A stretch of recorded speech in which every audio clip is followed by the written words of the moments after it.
اور گمراہ لوگوں کو اللہ کی راہ دکھائی۔ حضرت شریف الدین کا جنم فلسطین کے گاؤں کنان میں ہوا، جو حضرت یوسف علیہ السلام اور دیگر انبیاء کا وطن رہا۔ یہ علاقہ ایک وقت میں شامان کے ذریعے اسلام کی تبلیغ کا مرکز بھی تھا۔ ان کی پیدائش، تعلیم اور ابتدائی زندگی کے تفصیلات طہاری دستاویز میں نہیں ملتے، لیکن یہ واضح ہے کہ دونوں بزرگ اپنے علاقوں میں اپنی تبلیغی کام کی وجہ سے مشہور ہو گئے۔ انہوں نے اپنی زندگی کا ہر لمحہ اللہ کی عبادت اور دین کی خدمت کے لیے وقف کیا۔ وہ اپنے تقوی، اعمال اور کرشموں کے ذریعے لوگوں کے دلوں میں جگہ بناتے گئے۔ ان کی زندگی کا مقصد صرف ایک تھا، اللہ کی راہ میں لوگوں کو ہدایت دینا اور گمراہ لوگوں کو راستے پر لانا۔ حضرت یوسف الدین مصر میں اپنی تبلیغی کام کے دوران لوگوں کے دلوں پر گہرا اثر چھوڑتے تھے۔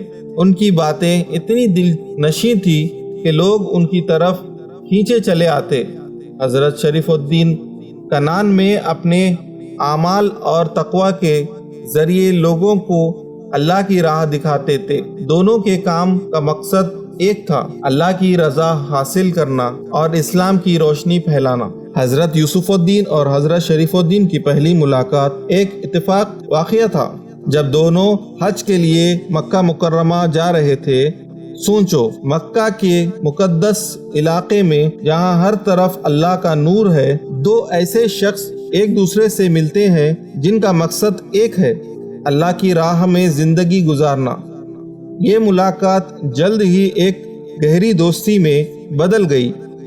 دونوں کے دلوں میں ایک دوسرے کے لیے اتنی محبت تھی کہ وہ ایک دوسرے کے لیے بھائی سے بڑھ کر بن گئے۔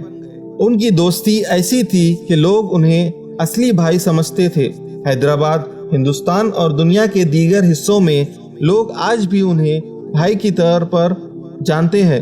اس سفر کے دوران ان کی ملاقات ایک اور عظیم شخصیت سے ہوئی، حضرت کلیم اللہ جہان آبادی، جو دلی کے بزرگ صوفی اور مرشد تھے اور حج کے لیے مکہ میں موجود تھے۔ یہ ملاقات ان کی زندگی کا ایک بڑا ٹرن اوور پوائنٹ ثابت ہوا۔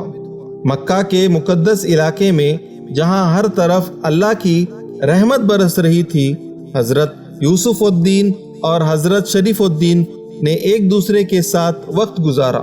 وہ ایک ساتھ کعبہ شریف کے دیدار کرتے، اللہ کی عبادت میں مصروف رہتے اور اسلام کی تبلیغ کے لیے کوئی مناسب جگہ تلاش کرتے۔ ان کے دلوں میں ایک ہی آرزو تھی، اللہ کی راہ میں لوگوں کو ہدایت دینا۔ حضرت کلیم اللہ جہان آبادی کے ساتھ ملاقات کے بعد حضرت یوسف الدین اور حضرت شریف الدین نے ان سے بیعت کیا اور ان کے مرید بن گئے۔ حضرت کلیم اللہ ایک عظیم صوفی ماسٹر تھے جنہوں نے اپنی زندگی اسلام کی تبلیغ اور قرآن کی تفسیر کے لیے وقف کر دی تھی۔ ان کی مشہور کتاب تفسیر القرآن عربی زبان میں ایک شاہکار ہے جو آج بھی دنیا بھر میں پڑھائی جاتی ہے۔ حضرت کلیم اللہ نے دونوں بزرگوں کو چشتیہ اور نظامیہ سلسلہ کے خلافت کا درجہ دیا اور انہیں اپنا جانشین بنایا۔ انہوں نے انہیں اپنی دعاؤں اور محبت سے نوازا اور کہا، جاؤ ہندوستان میں اسلام کی روشنی پھیلاؤ، وہاں لوگ تمہاری ہدایت کے منتظر ہے۔ یہ حکم ان کی زندگی کا مقصد بن گیا۔ انہوں نے اپنے مرشد کے حکم کو سر آنکھوں پر رکھا اور ہندوستان کے لیے سفر شروع کیا۔ حضرت کلیم اللہ نے اپنی روحانی طاقت سے ان کے دلوں کو روشن کیا اور انہیں ہندوستان کا راستہ دکھایا۔ انہوں نے دونوں بزرگوں کو اپنی خاص دعاؤں دی اور کہا کہ وہ اللہ کی راہ میں لوگوں کو ہدایت دیں گے۔ یہ دعا ان کی زندگی کا ایک عظیم حصہ بنی اور ان کے تبلیغی کام کو کامیابی سے نوازا۔ حضرت یوسف الدین اور حضرت شریف الدین اصلی بھائی نہیں تھے، لیکن ان کی محبت اور یکجہتی ایسی تھی کہ لوگ حیران رہتے تھے۔ وہ ایک ہی مرشد کے مرید تھے، ایک ہی مقصد کے لیے کام کرتے تھے اور اپنی زندگی ایک ساتھ گزارتے تھے۔ ان کی دوستی ایک مثال تھی کہ ایسے دو شخص اللہ کی راہ میں ایک دوسرے کے ساتھ دے سکتے ہیں۔ ان کی محبت ایسی تھی کہ وہ ایک دوسرے کے درد کو محسوس کرتے، ایک دوسرے کے لیے دعا مانگتے اور ایک دوسرے کے ساتھ ہر مشکل وقت میں کھڑے رہتے۔ لوگ ان کی یکجہتی کو دیکھ کر کہتے تھے کہ یہ دو جسم ہے لیکن ان کی روح ایک ہے۔ ان کی زندگی کا ہر لمحہ اللہ کی عبادت اور تبلیغ کے لیے تھا، اور انہوں نے اپنی دوستی کو اللہ کی راہ میں ایک مثال بنائی۔ حضرت یوسف الدین اور حضرت شریف الدین مغل بادشاہ اورنگزیب عالمگیر رحمۃ اللہ علیہ کے دور میں ہندوستان پہنچے۔ اورنگزیب ایک ایسے بادشاہ تھے جو اپنی زندگی قرآن اور دین کے مطابق گزارتے تھے۔ وہ اپنے ہاتھوں سے قرآن کی نقل لکھتے تھے اور اسے اپنی روزی کماتے تھے۔ حضرت یوسف الدین اور حضرت شریف الدین نے دلی، جو اس وقت ہندوستان کا دارالحکومت تھا، اپنے مرشد کے ساتھ واپسی کی۔ وہاں انہوں نے مغل لشکر میں خدمت شروع کی۔ کتابوں کے مطابق انہوں نے بادشاہ بہادر شاہ ظفر کے لشکر میں یا خانِ خانہ کے ساتھ کام کیا۔ ایک روایت کے مطابق وہ اورنگزیب کے لشکر میں 10,000 سپاہیوں کے سردار بھی رہے۔ یہ وقت ان کی زندگی کا ایک اہم حصہ تھا جب انہوں نے صرف لشکری خدمت کی بلکہ اپنی روحانی زندگی کو بھی برقرار رکھا۔ وہ دن میں لشکر کے کام کرتے اور رات کو اللہ کی عبادت اور قرآن کی تلاوت میں گزار دیتے۔ ان کی ہر لمحے اللہ کے ذکر اور دین کی خدمت کے لیے تھا۔ ان کی زندگی کا مقصد صرف ایک تھا، اللہ کی رضا حاصل کرنا اور اسلام کی تبلیغ۔ انہوں نے لشکر میں رہ کر بھی اپنی تقوی اور روحانیت کو قائم رکھا اور لوگ ان کے عمل سے متاثر ہوتے تھے۔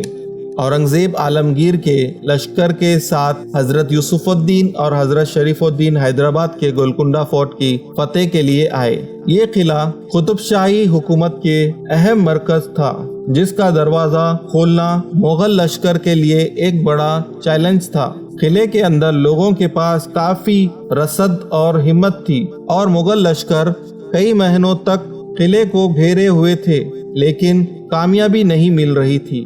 ایک رات جب مغل لشکر گولکنڈہ کے قریب تھے، موسی ندی میں ایک خطرناک سیلاب آیا۔ بارش اور طوفان کی وجہ سے لشکر کے خیمے اڑ گئے، سپاہی پریشان ہو گئے اور اندھیرے میں لشکر کے لیے حالات بہت خراب ہو گئی۔ لیکن حضرت یوسف الدین اور حضرت شریف الدین کے خیمے میں سکون تھا۔ ان کے چراغ روشن تھے اور وہ قرآن پاک کی تلاوت میں مصروف تھے۔ ان کے خیمے پر طوفان کا کوئی اثر نہیں تھا اور وہاں ایک روحانی نور چمک رہا تھا۔ جب اورنگزیب نے ان کا یہ کرشمہ دیکھا تو وہ حیران رہ گئے۔ انہوں نے حضرت یوسف الدین اور حضرت شریف الدین سے گولکنڈہ قلعے کی فتح کے لیے مدد مانگی۔ انہوں نے ایک چھوٹی سی تختی پر کچھ آیتیں لکھ کر اورنگزیب کو دیا اور کہا، اسے گولکنڈہ کے موچی کے پاس لے جاؤ، وہ تمہاری مدد کرے گا۔ اورنگزیب اس موچی کے پاس پہنچے، جو اصل میں ایک قطب وقت تھے اور قلعے کی روحانی حفاظت کر رہے تھے۔ موچی نے حضرت یوسف الدین اور حضرت شریف الدین کے پیغام پڑھے اور ان کی روحانی طاقت کے سامنے جھک گئے۔ اس نے قلعہ چھوڑ دیا اور کہا، میں 50 سال سے اس قلعے کی حفاظت کر رہا تھا، لیکن اب حضرت یوسف الدین اور حضرت شریف الدین کے حکم کے سامنے مجھے جھکنا پڑا۔ اس نے اپنے پرانے کپڑے اور جوتوں کو چھوڑ دیا اور گولکنڈہ سے چلے گئے، اور ان کے بعد وہ کبھی نہیں دیکھے گئے۔ اگلی صبح مغل لشکر نے گولکنڈہ قلعے پر قبضہ کر لیا۔ تاریخ میں لکھا ہے کہ گولکنڈہ ایک سازش کے ذریعے کھلا، جب ایک سردار نے قلعے کا دروازہ کھول دیا، لیکن اصل کام حضرت یوسف الدین اور حضرت شریف الدین کے روحانی کرشموں کا تھا۔ ان کی دعاؤں اور روحانی طاقت سے گولکنڈہ قلعے کی فتح کو ممکن کیا۔ اورنگزیب عالمگیر نے ان کے کرشمے کو دیکھا اور ان کی بہت عزت کی۔ گولکنڈہ کے فتح کے بعد جب وہاں